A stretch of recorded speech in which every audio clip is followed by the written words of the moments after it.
হাসবুনাল্লাহ ওয়া নি'মাল ওয়াকিল নি'মাল মাওলা ওয়া নি'মান নাসির। বলবো না আমি আফসোস থাকতে যে আদর পেয়েছি আজকে, আমি আফসোস থাকতে যে আদর পেয়েছি আজকে হুজুরের সাথে আমি সেই আদর আপনারা আমাকে দিয়েছেন। এই ঋণ আমি কোনোদিন পরিশোধ করতে পারবো না। তাই আমি সবাইকে বলবো আমরা ভালো থাকবো, সুস্থ থাকবো, সবাইকে সহায় করব, মানুষের সাথে মানুষের বিপদে আমরা সবসময় যাব। নির্বাচন আরম্ভর সামনে বলেছিলাম যে আপনারা আমাকে বেটা বানান।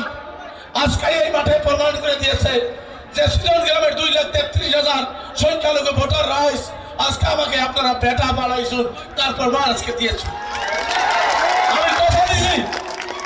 আমি কথা দিছি হুজুরের সামনে, আল্লাহর উপর রেখে বলছি আমি কোনোদিন আপনাদেরকে ধোঁকা দিব না, আপনাদের সাথে কোনোদিন গাদ্দারি করবো না।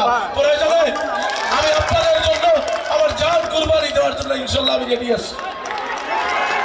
আজকে আমার যখন আপনারা জানেন যে আমি 20 বছর লড়াই করেছি, আমি 20 বছর লড়াই করেছি।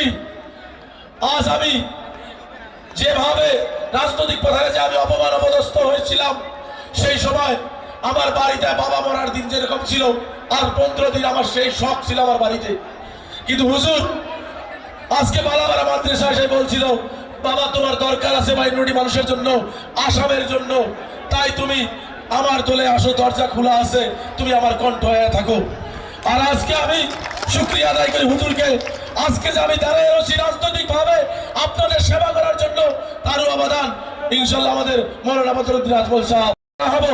যখন পর্যন্ত আমাদের মানুষ ন্যায় নিরাপত্তা এবং অধিকার না পাবো তখন পর্যন্ত আমি আমার লড়াই রাজনৈতিক ভাবে, আপনারা যদি আমাকে বিধায়ক বানান বিধানসভার মাঝে এবং বিধানসভার বাইরে আমি গর্জন দিয়ে যাব, আমাদের কথা আমি উত্থাপন করে যাব। আপনারা চান নাকি যে বিধানসভায় যায় 32 নম্বর বেঞ্চে বসে বিরিয়ানি খাওয়া মুখ বান্ধা চান নাকি? তাই আপনাদের বেটা রেজাল্ট করিম সরকার কথা দিয়েছে আমাকে সৃজন গ্রামের উন্নয়নের জন্য প্রথমে ভোট দিবেন না, আমাকে এই জন্য ভোট দিবেন যারা 1,10,00,000 সংখ্যালঘু মানুষের ন্যায় নিরাপত্তার কথা আমি বিধানসভার মাঝে গর্জে দিতে কথা বলতে পারি। তার মধ্যে বাকি কথা সৃজন গ্রামের মূল সমস্যা গলা খাওয়ানিয়া, রাস্তাঘাট, স্কুল, কলেজ, স্বাস্থ্য, খাওয়া পানি। ইনশাল্লাহ 9 তারিখে গাছের পুলি ভালো রুইন, ইনশাল্লাহ গাছের ফল ভালো দিব। মানুষের বিপদে সহায় করার জন্য করেছি ইনশাল্লাহ। আর সেরকম ভিক্ষা আমি 1 লাখ বার করবো, কারণ মা বোনদের নাম যখন এনআরসি থেকে বাদ পড়ছিল তখন কে ছিল? তারা ছিল যখন উচ্ছেদিত মানুষ না খেয়ে রাত্রে রয়েছিল, রাত্রে 1টা বাজে যখন 3 মাসের বাচ্চা নিয়ে যখন মার বলে রেজাল্ট ভাই কোথায় আসো, আমাদের খাবার নাই, পানি পড়তেছে, তাদের জন্য আমি ভিক্ষা করেছি।